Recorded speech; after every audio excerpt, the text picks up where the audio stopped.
In this episode, I give you my thoughts on Caitlin Clark winning Athlete of the Year, Bill Belichick's move back to college football, and more. Episode 57 of N1 from the End Zone starts now. You're watching the latest episode of N1 from the End Zone. Please click on that subscribe button so you can be notified when the latest content drops. Now, let's kick it. Welcome, one and all. Before we get into this episode, I want to take a moment to thank all of my subscribers, the old and the new, who have stayed with me since day one. We have now surpassed over 9,100 subs. We are on a push to get to 10,000 by the end of the year. January 1st is our 1 year anniversary, so don't forget to like, follow, subscribe. Tell everybody that you know to come and follow N1 from the End Zone. If you want the hottest, best sports takes, and if you want to make some money with my picks, because ladies and gentlemen, we are, I think, over 60% on the season when it comes to betting NFL football games, and we're going to be transitioning into basketball here soon. And now, without further ado, let's get into it. All right, guys, so let's talk about Caitlin Clark winning Time's Athlete of the Year award. She is the fifth winner of the award, following the U.S. Women's National Team, who won the very first one after they came off the World Cup win. Then I believe it was LeBron, Simone Biles. Then I think it was Michael Phelps, Lionel Messi, and now the phenomenal, the one, the only Caitlin Clark, whose game has translated from the NCAA into the WNBA. And even though the league does not run through her, this is not based on her being the best player in the league, because that's clearly A'ja Wilson. There are others that are also superior to Caitlin Clark on the court right now because she's only 22. She's still developing her game. She's still adjusting to the WNBA game. But she won the award because of the impact that she's had on the W. Ratings doubled, tripled with the arrival of Caitlin Clark. Rivalries. Now they have Angel Reese and Caitlin Clark facing each other off 5 times, and they are charging up the ass for those tickets. The CBA that they just negotiated, a big part of the reason why they are getting $200 million is probably because Caitlin Clark is now in the league, because the WNBA is not a profitable league, ladies and gentlemen.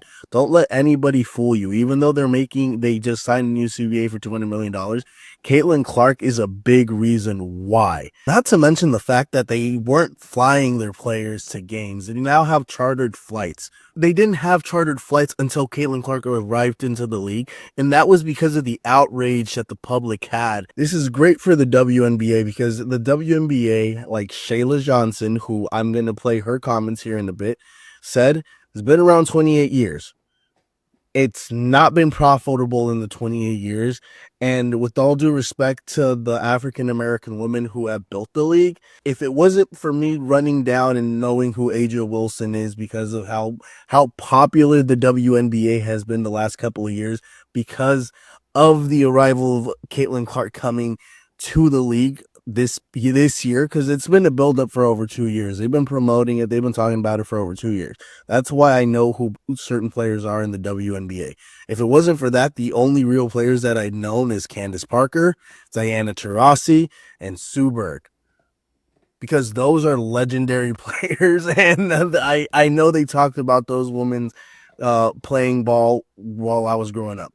Cheryl Miller, Reggie's older sister. I think she's older. I might be wrong there. She was a beast. The only reason why I knew about her was because I watched a documentary on Reggie, and then I went and I looked at the tape on Cheryl. She was a beast. With that being said, let's listen to Sheila Johnson's comments and why I think this is outrageous. It has taken the WNBA almost 28 years to get to the point where we are now. And this year, something clicked with the WNBA, and it's because of the draft of the players that came in. It's just not Caitlin Clark. It's Reese. We have so much. I think she has a point there with Angel Reese. It's unrecognized. Because Angel Reese is I special don't in my think we opinion. can just pin it on one player. There has been, this phrase has been couched, hasn't it? The Caitlin Clark effect. Why do you think that has been the case? Well, I want to be very diplomatic about this. It's just the structure of the way media plays out race. I'm going to be very honest. I feel really bad because I've seen so many players of color that are equally as talented. And This then is never got the this is recognition. this is here at the music where then she misunderstands the title word. As it happens. So last night we read Time magazine where Caitlin Clark was named Athlete of the Year. Why couldn't they have put the whole WNBA on that cover? Because they didn't put the entire NBA women's world is the league of the year because no. of all the talent that we have. We're celebrating it. Because we're just keep singling out one player, it creates hard feelings.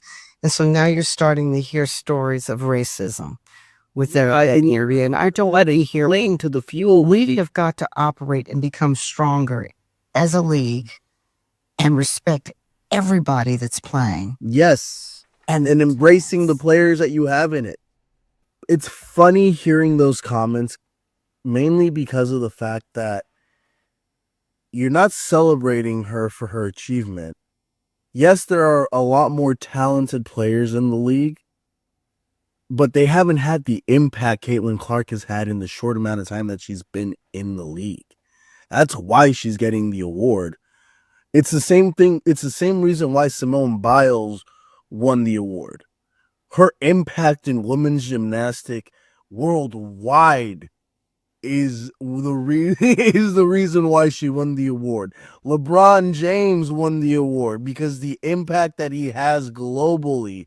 Lionel Messi, the biggest soccer star in the world, or two, he's either 1 or 1A or 1B next to Ronaldo. Biggest soccer star in the world. 1 times Athlete of the Year award, not even playing in Europe when he came to the United States because of the impact that he was going to have on the game in the United States. The reason why Caitlin Clark is winning this award is because of the impact that she's had on the league, drawing eyes. Even though I think she had a point with Angel Reese, because Angel Reese, in my personal opinion, is very entertaining to watch, and it's a lot, and she's also beautiful, guys. Like, let's be honest. Angel Reese, gorgeous goddess. Caitlin Clark, not disparaging her looks either. She's also beautiful. She I don't know what it is about the new generation of the WNBA players, man, but they fine, they cute, but we're not objectifying them in this scenario. Angel Reese is a baller. She elevated the Chicago Sky, and next year when she is healthy and on the court, you guys will see how much of a baller Angel Reese is. But with that being said, Angel Reese, she was definitely, in my personal opinion, I believe she was definitely drawing eyes to the WNBA as well. Not as many as Caitlin Clark, but I think it's Caitlin and then Angel, in my personal opinion, that are going to be moving forward the faces of the league. No disrespect to Asia Wilson, who's still in there, or all the veterans that have been a part of the league for a while, like Agumba Wale, who, I'll be real with you, I watched the WNBA All-Star game this year because I wanted to see Caitlin and Reese playing side by side with each other, and I wasn't disappointed. That's the impact that Caitlin Clark and Angel Reese have both had, but mainly Caitlin Clark, if you really think about it, ladies and gentlemen. And I think it is ridiculous that these owners, an owner of the league that she is a part of, is trying to tear her down and trying to blame racism for it. Race, I don't believe, has anything to do with it. If you really break it down, it's based off the impact that she's had on the league and on women's basketball around the world. That's why the women's national team for the U.S. won it in 2019, the very first time that this award was given out by Times Magazine, because of the impact that the U.S. women's soccer team had on women's soccer globally. We are the best. When it comes to women's soccer, we are the best in the world. We are head and shoulders above, I believe, everybody. Something we aren't in the American soccer, okay? I'm just saying. But yes, that is why I think Caitlin Clark won the award. And it is just ridiculous that they keep trying to tear this young lady down. And she's even, what's it called? She's even bowed, like she's even acknowledged, like, oh, I'm privileged. I don't think you're privileged, Caitlin. You are a woman. Literally, women around the world are oppressed. You need to stand up for yourself. This isn't a race thing. This is not a race thing. But like, we want equality not just for different races. We also want equality for women, men, women, children, whatever you are. We should all be aspiring to treat each other equally. So that is why this kind of makes me upset, because rather than appreciate what she's done, embracing the fact that she's elevated the league, they try to keep tearing this girl down. And Caitlin, I know you ain't ever going to see this, but if you do, keep striving for greatness, because you, my friend, will be the GOAT in the WNBA someday. Trust. I believe the process. No disrespect to Asia Wilson, because Asia Wilson she is her. Like, he is him, she is her. She is her. But when Asia's gone, Caitlin, you're up. And I can't wait to see that rivalry between Caitlin and Reese develop over time. I know they don't guard each other, but championships, baby. I want to see them in a championship matchup again, like they had at LSU when it was LSU versus Iowa. Can't wait to see that. Just had to get that shit off my chest, ladies and gentlemen. We'll be right back. Are you protected? With living benefits, life insurance isn't just for the unexpected. It's for the here and now. Protect your family, protect your future. Contact me for a free quote and more information.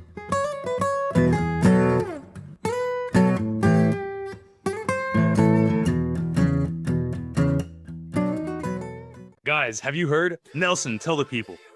Shady Mob Productions is an official affiliate of HBO Max. Click on the link in the description and sign up so you can watch hit series like Hard Knocks, Game of Thrones, and House of Dragons. Also, don't forget to hit the subscribe button so you can be notified when the latest content drops.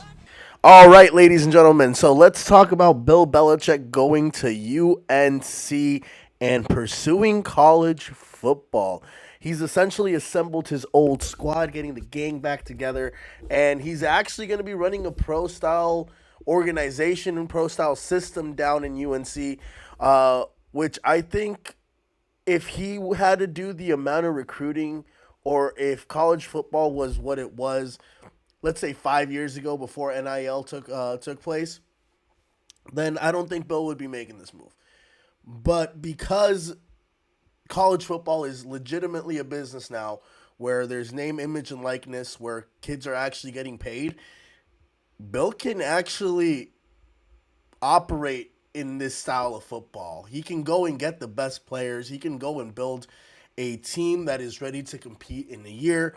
And realistically, I think this benefits Bill Belichick, because when he is trying to go back into the NFL, after being in college football, being a part of the recruiting process, seeing the talent firsthand, he's going to establish more credibility going back into the NFL game. From what's been reported, Bill was even interested in the Jets job. He was interested in the Bears job. He thought the Bears job was the best out there, but it looked like the Bears, Ryan Poles, and that organization did not want to go after Bill Belichick, and I honestly do not blame him. I don't think Bill Belichick in Chicago would be a good fit. I think Caleb needs a offensive-minded head coach, somebody that's going to help develop him, put him in good situations, and help him establish some confidence and some rhythm. No offense to Bill, but his speciality is defense. Yes, he had Tom Brady, the GOAT, and yes, Josh McDaniels was able to help get Mac Jones into the playoffs his rookie year.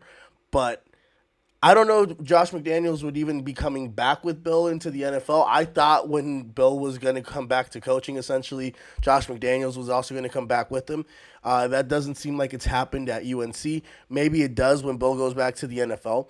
But realistically, Bill probably would fit better with an organization like the Cincinnati Bengals, who need somebody to handle the defensive side of the ball, because you can rely on Joe Burrow to operate that offense. Now, it's been reported that Bill even reached out to the New York Jets about their head coaching vacancy. Now, with that being said, I told you guys in my last episode that I thought the New York Jets would be a top 3 team to hire Bill Belichick. I thought the second team would be the New York Giants, and the only reason why I think the New York Giants would consider hiring Bill Belichick is because of the fact that there is history between the Mara family and Belichick when he won 2 Super Bowls as a defensive coordinator there. But with that being said, the Giants are a full overhaul system. And yeah, you fire Joe Shane, you fire Brian Dable, you're going to need somebody to come in and run the entire organization. But personally, I think what the Giants should do is keep Brian Dable, maybe keep the organization what they have right now for another year. And in a year, if Brian Dable cannot turn it around with a new quarterback, with a new system, with the just rejuvenating the New York Giants franchise, then they should consider hiring Bill Belichick, who at that point had been in college for a year, had been recruiting, had been looking at the talent firsthand, which this is why I think Bill Belichick going to college for his coaching career and essentially coming back into the NFL is genius. I don't know if they're going to compete for a national title, but I think Bill Belichick might have saved his coaching career in the NFL by making this move. So Bill Belichick to UNC, I think is going to work to an extent. Now, I don't know if they're going to be competing for a national title, but I could see them making the playoffs and being super competitive. And then in a year from now, I could see Bill going to the Cincinnati Bengals. If Zach Taylor is brought back for another year and again falls short, I could see him potentially going to the Dallas Cowboys, especially because at this point, Bill has now seen firsthand the talent. Guys, recruiting, looking at the talent firsthand and getting to know these kids is something that Bill has struggled with over the last, I think, decade. I think his last draft pick that was a Pro Bowler was Gronk. And that was a long ass time ago. He's had Pro Bowlers on the defensive side of the ball, but offense. We know offense in the NFL game today is crucial, and that is why I ultimately believe Bill Belichick to the NFL by making this move to UNC has probably saved his coaching career and might even be a potential threat to take a team to a Super Bowl because he is that caliber of a head coach, in my personal opinion. We'll be right back. Nobody knows the trouble I've seen. Nobody knows my sorrow. Nobody knows the trouble I've seen. Glory, hallelujah.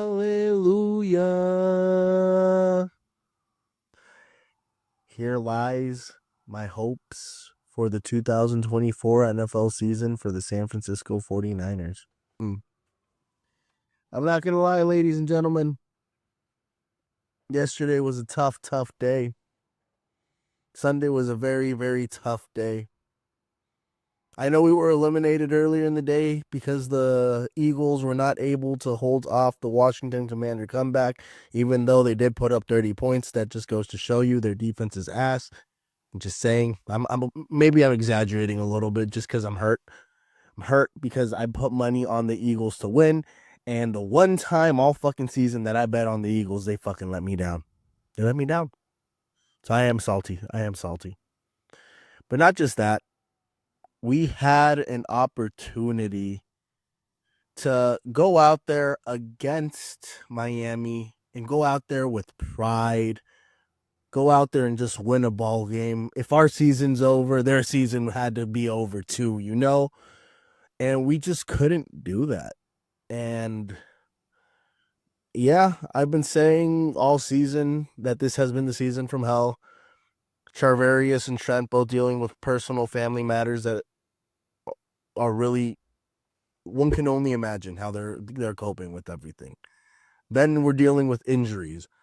We've lost basically our entire running back room, and now we're relying on this kid Taylor, who does not have it, in my personal opinion. Who, like, I know Kyle has been able to make running backs, whoever's back there, just look good, look elite, but when you're down to your fifth guy, because it was, I think, CMC, Mitchell, then it was, because I think it was CMC, then it was Mitchell, then it was Mason, and then it was Guarendo. Guarendo was our fourth back. We're down to our fifth back.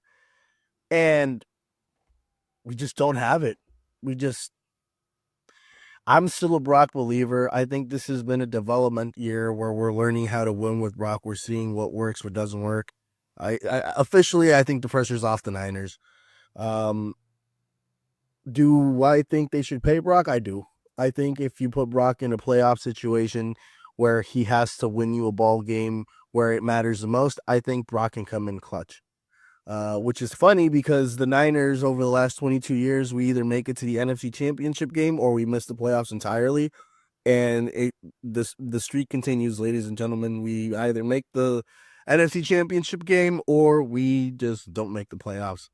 So next year, when hopefully everybody comes back healthy, when everybody comes back more energized, I think we're gonna be fine in the future. I think this offseason we're gonna draft some more talent, better talent. I think the draft class that we had this year has produced excellent players. Renardo Green is getting a lot of valuable reps out there with Diamador Lenore by his side, especially because I can pretty much see Charvarius Ward not coming back. Also, other note, I think we should have kept Sammy Womack because Sammy Womack with the Colts has been very impressive in my personal opinion. And I feel like if we had paired Sammy with Diamador Lenore, would have been a lethal cornerback duo in the in the secondary for the 49ers, in my personal opinion. But that's neither here nor there.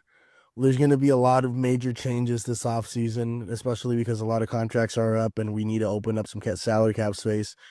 Brock, I like his athleticism. We just need to upgrade that offensive line. We have Dominic Pooney. We need a right tackle. We might need to draft another left tackle because I know Trent Williams is getting up there. And then I think after next season, we might part ways with Trent because he is going to be an aging veteran. And I don't foresee John Lynch signing him to an extension at the age of 30. I think he's 36, 37 years old. So next year, I think will be our year. I'm still faithful till the end. I still think we have a lot of great talent that's still healthy. But it's been tough. It's been fucking tough. And then hopefully next year, I hate to say it, but hopefully I've been harping on this all season. We need to move off of Jake Moody. I've said it a bunch of times throughout last year and this year that Jake Moody in crucial game time situations when we gotta have it field goal, he does not show up. Far too many times he's let us down. Yes, he hit a game-winning field goal, I think, against Tampa Bay to seal that ball game and win it for us. But he missed 3 field goals in that game. And then this game, it was to take, I believe, the lead or to tie. I think it was to take the lead. He missed that field goal, and then the pressure would have been on the Dolphins to cut them back and try to score, even though they could have scored. But it's a whole momentum thing at that point, and Jake cost us, and you saw Kyle clearly on the sideline not having it anymore. Like I think this is Jake Moody's last year with the Niners. We drafted him, we gave him 2 years, and realistically, it has not. I understand he got injured, but realistically, it has not gotten better since last year. Last year in the Super Bowl cost us. In the playoffs cost us, and Brock was able to overcome it. In the regular season cost us and costed us games in the regular season. This year, it's he didn't cost us the game. I'm not going to put it on him missing a kick, but it's just a trend. Brock, our season started off horribly when Ricky got shot. Just to be clear, like that was a bad omen. And then with what's happened with our players this year and the personal issues, nothing, no legal troubles, but just like devastating losses, man. Like if we're not focused. Last year took a lot out of us, and then this year when we came into the season, we weren't fully there. Next year, I know we're gonna be competing. I know we're gonna be better. And I just hope the Chiefs can win this fucking Super Bowl this year. I would rather the Chiefs win it than any NFC. Whoever comes out of the AFC needs to win the fucking Super Bowl. Whether it be the Chiefs, whether it be the Bills, whether it be the Texans or whoever the fuck, or the Ravens, whoever. One of those guys needs to win the fucking the Super Bowl this year because we need to be the NFC. We need to be the NFC champions, and then we need to be the Super Bowl champions. Fuck Detroit, no offense. Fuck the Eagles, no offense. But I'm salty. I'm salty because my team should be competing in the NFC and we are not, and our season is officially dead. And yesterday, Brock didn't have a great game, even though I still think he's better than Tua. We're just too depleted, and he doesn't have enough reps, enough timing, and we don't have a good enough offensive linemen, to be completely honest. Even though they are ranked, I think, top 10, top 15, we need to be better. We need to be better. We need to be the best, and that's what we aspire to be. So, faithful, season's a wrap. But if you're a fan of the Niners like I truly am, you'll still be supporting and loving them and rooting for them to win every Sunday until the season is fully over, and then we can start hyping up for 2025. But yeah, with that being said, ladies and gentlemen, we'll be right back with some NFL playoff predictions. See, be right back. Guys, you're watching a Shady Mob production. Make sure to follow the Shady Mob podcast where we break down all the latest content and talk about life. Please make sure to share, like, comment, and subscribe so you can be notified when the latest content drops. If you're in the San Francisco Bay Area and want the best cut of your life, go check out Headspins Barbershop located in South San Francisco, the official barbershop of N1 from the End Zone. Guys, join me, Alex the Man Angelov, and check out A&A Radio, where we're going to be talking about the latest and greatest financial news, investments, banking, and personal finance. Check out the channel and don't forget to hit the subscribe button so you can be notified when the latest content drops. All right, ladies and gentlemen, let's get into the NFL playoff picture and how I think things are going to play out. In the AFC, I think it's pretty much set. You got the Kansas City Chiefs, who I think if they get one more victory, who I think they're going to beat the Pittsburgh Steelers, they're going to end up being the number 1 seed and have home field advantage and have the bye week 1, which is crucial for Patrick Mahomes. The Buffalo Bills are going to ultimately face the Denver Broncos. I think all the Denver Broncos and the Chargers have to do is win one more game to clinch, I believe, a playoff spot. The Chargers' last 2 games are the Patriots and the Raiders.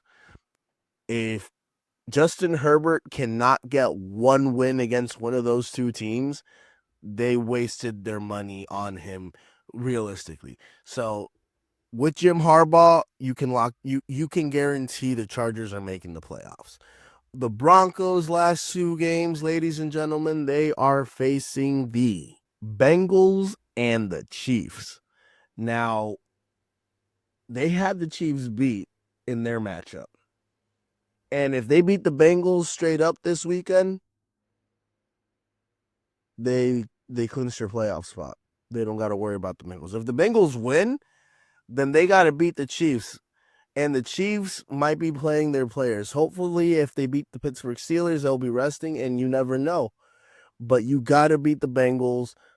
And I genuinely believe, because the defense for the Denver Broncos has been top tier, has been elite, and the Bengals defense has struggled horribly this year, ladies and gentlemen, under Lou Anarumo. Even though their offense has been stellar, I still think Bo Nix is going to be able to pick apart the Bengals defense, and I think the Denver Broncos are going to ultimately seal up their playoff spot against the Cincinnati Bengals in this head-to-head matchup this weekend. So that's why I think the playoff picture for the AFC is completely set. I'm sorry to the Miami Dolphins. I'm sorry, Cincinnati. Get yourself a better defensive coordinator if you're going to keep Zach Taylor. Or if Zach Taylor's the problem, fire him and then try to go get Bill. Because Bill Belichick with Joe Burrow, guarantee you a fucking Super Bowl, ladies and gentlemen. Guarantee it. Guarantee it. We're not talking about that. So, in the AFC, I think the wild card weekend is going to play out like this. The Bills are going to face the Denver Broncos, and even though the Denver Broncos defense has been great, Bills is going to blow them out. I think Buffalo with Josh Allen, with the way their defense plays, if they are healthy, and I'm assuming the Buffalo Bills defense will be healthy by the time the playoff starts. Blowout against the Denver Broncos, Bo Nix and Sean Payton, with all due respect. Then I got the Steelers against the Chargers, and I think Mike Tomlin gets the monkey off his back. He hasn't been able to win a playoff game in God knows how long. So, because the lack of talent on the offensive side of the ball for the Chargers, even though they got Justin Herbert, J.K. Dobbins is out, they don't really have a lot of good wide receivers out there. I know Quentin Johnson, he's still developing, and they're relying on Ladd McConkey. But because J.K. Dobbins is out, they are just too talent deficient to really compete with the Pittsburgh Steelers, in my personal opinion. And I think the Pittsburgh Steelers defense, especially the Russell Wilson and George Pickens connection, is going to pick apart the Los Angeles Chargers, in my personal opinion. So I'm taking in that game, I'm taking the Steelers to beat the Chargers, and then I'm taking the Ravens to beat the Houston Texans, who, again, CJ Stroud, he doesn't have Stephon Diggs, and Tank Dell is done for the season. All he has is Nico Collins out there right now. And Joe Mixon. And Joe Mixon, he's an elite running back. He's a top, in my personal opinion, he's a top 5, if not top 5, top 10 running back in the league. He's still got some gas in the tank, but I just think because they have a deficiency of weapons, and even though the Ravens defense hasn't been as good as they've been in the past, I think the Ravens defense, especially with the Lamar Jackson, with Derrick Henry, with the way that they're playing, with Mark Andrews, with Likely, just too much for the Houston Texans to overcome, in my personal opinion. So in that game, I'm taking Baltimore over Houston. And then in the divisional round, I am taking the Buffalo Bills to ultimately beat the Pittsburgh Steelers handedly. Again, Josh Allen, in my personal opinion, the way he's played this season, lights out. The way that his team has played have come together.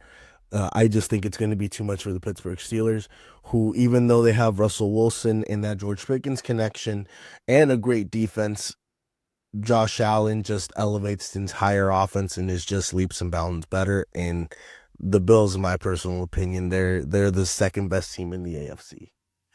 Then we got the Chiefs beating the Baltimore Ravens. I know the first game that they had, the first matchup that they had, it was a very close game where it came down to a toenail being on the line out of bounds. I don't care. We saw what the Kansas City Chiefs with an injured Patrick Mahomes just did to the Houston Texans, ladies and gentlemen. They're getting close to the playoffs. Technically, the playoffs have already started for the Chiefs because they need to win these games to get a bye week so Patrick Mahomes can get healthy.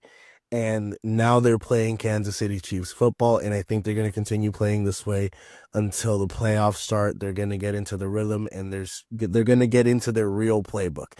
They're done with the experimental shit. Now it's real Kansas City football where, Patrick Mahomes, who has that Tom Brady aura, takes over. So I'm taking the Kansas City Chiefs to whoop Lamar Jackson's ass again in the playoffs and make it to the AFC Championship game. With all due respect to Lamar Jackson and Derrick Henry, who, again, Lamar is elite, Lamar is amazing, Lamar is a 2-time MVP. He gets all of the respect that he deserves. It's Patty Mahomes, ladies and gentlemen. It's Patty motherfucking Mahomes. And then I think the winner of the AFC Championship game between the Kansas City Chiefs and the Buffalo Bills ultimately goes on to win the Super Bowl. I think the AFC is, at least at the top 2 guys, different tier, different talent. And I take back what I said earlier this season where I thought Josh Allen wasn't a top 5 quarterback. This year, he's proved me wrong, especially with the lack of talent that he's had on the offensive side of the ball. Elite. Top 2 quarterback in the league, in my personal opinion. No offense to Lamar Jackson, who's the reigning MVP right now. But that's why I'm taking the whoever wins. And I'm not making my prediction right now. I need to see how things play out heading into the playoffs for me to make a solid prediction on who I'm taking between the Chiefs and the Bills. But I just know that whoever wins that game is winning the Super Bowl this year.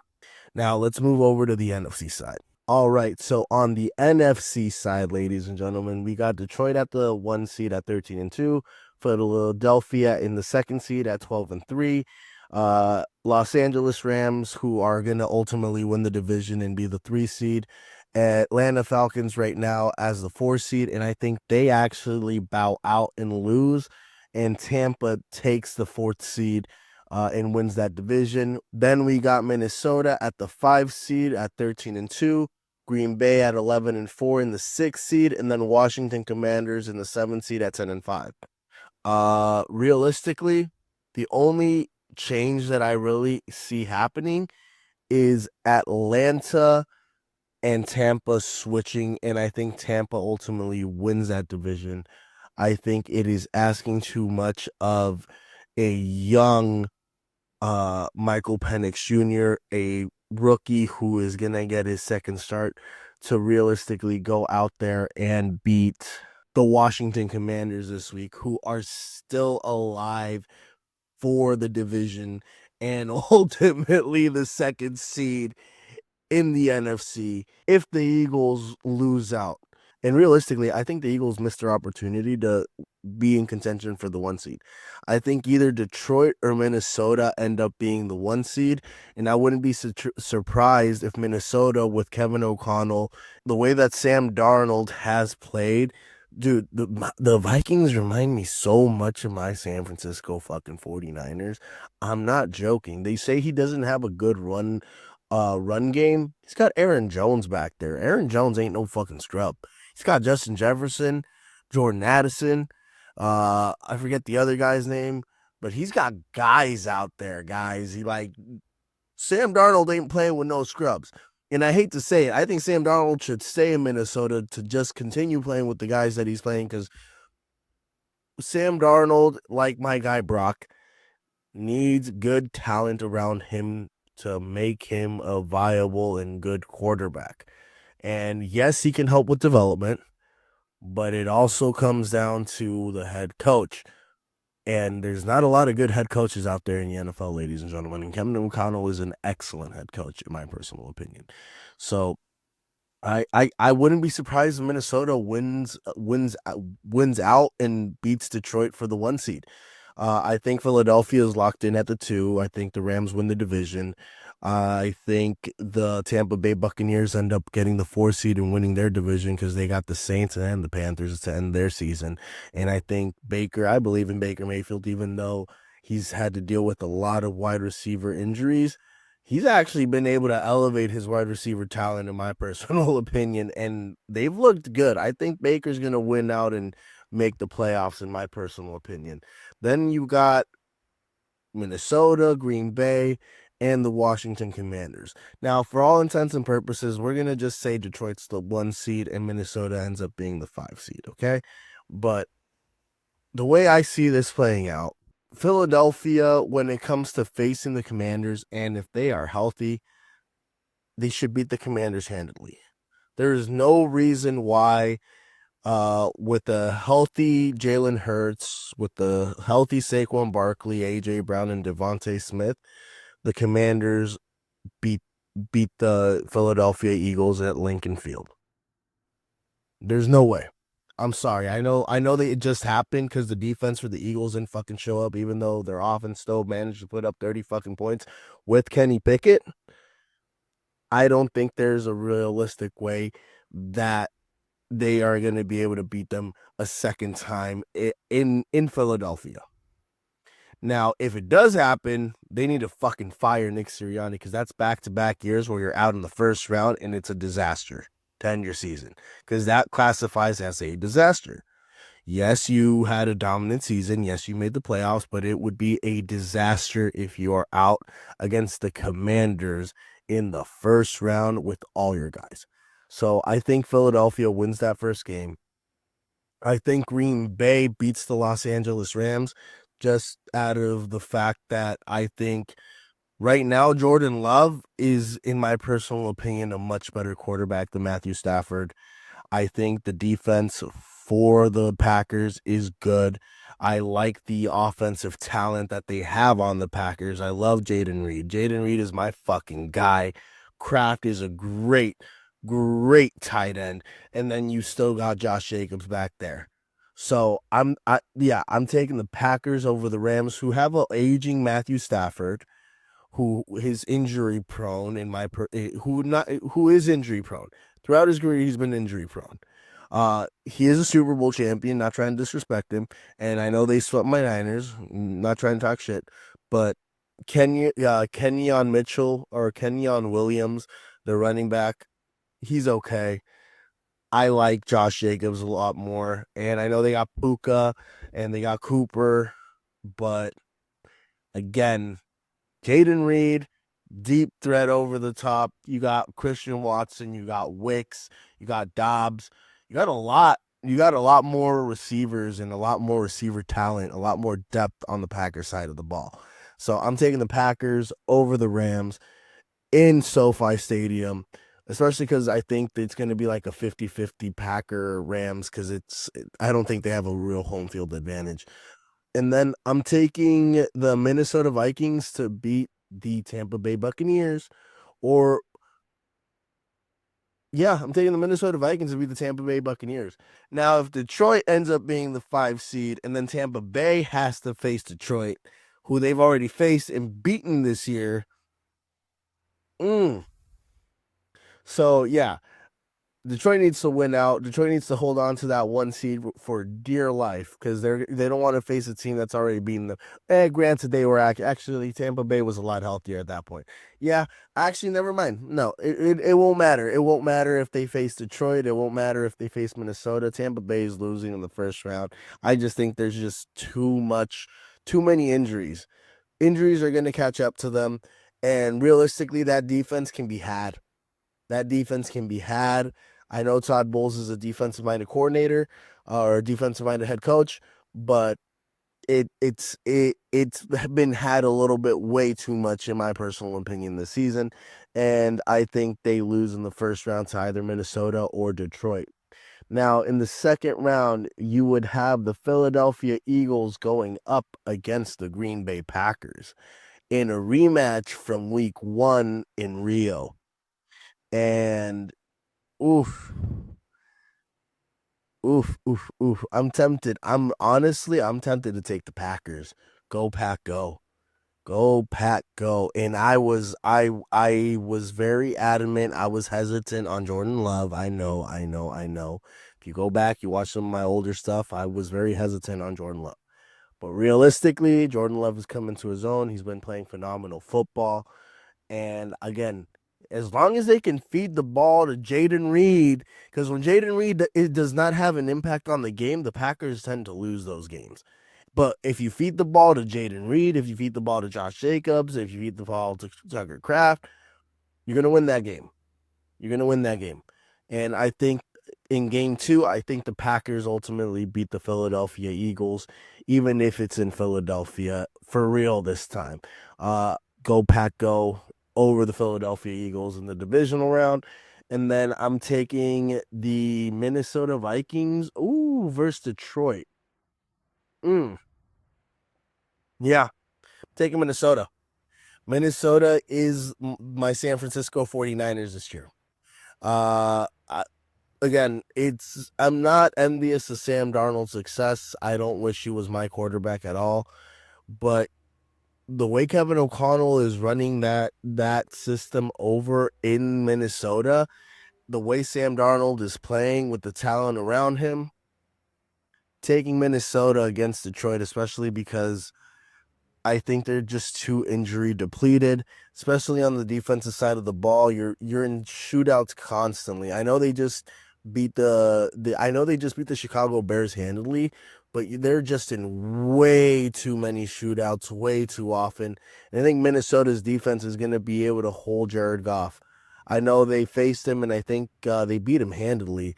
But Brian Flores ain't no scrub, and I think the second time around, Minnesota's going to be prepared and be even more ready and more hungry to beat the Detroit Lions, and that's why I'm taking Minnesota. And I ultimately have the Minnesota Vikings versus the Green Bay Packers in the NFC Championship game. In that game, I think the Green Bay Packers with Jordan Love ultimately win. Actually,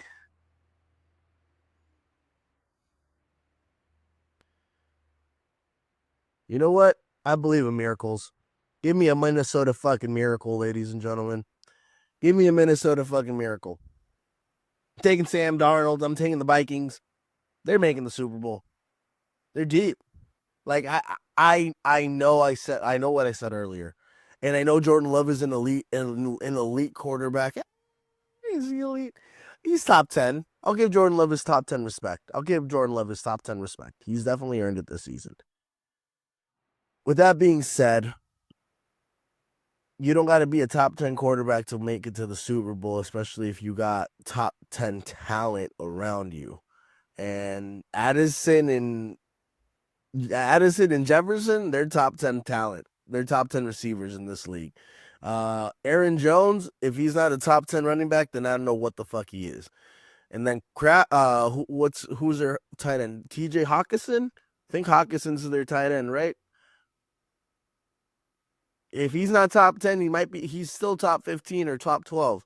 Don't tell me he ain't. He's got a lot of top tier talent over there. And yes, Jordan Love is a top tier quarterback, top 10 quarterback, but realistically, I only think Jaden Reed is close to the top 10. None of his receivers are near that. Like, Jaden Reed is the only one who I genuinely believe is closer to the top 10.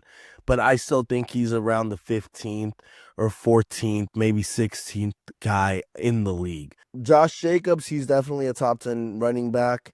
Jordan Love, top 10. But Minnesota just got too much talent. And Brian Flores is going to scheme up that defense, guys.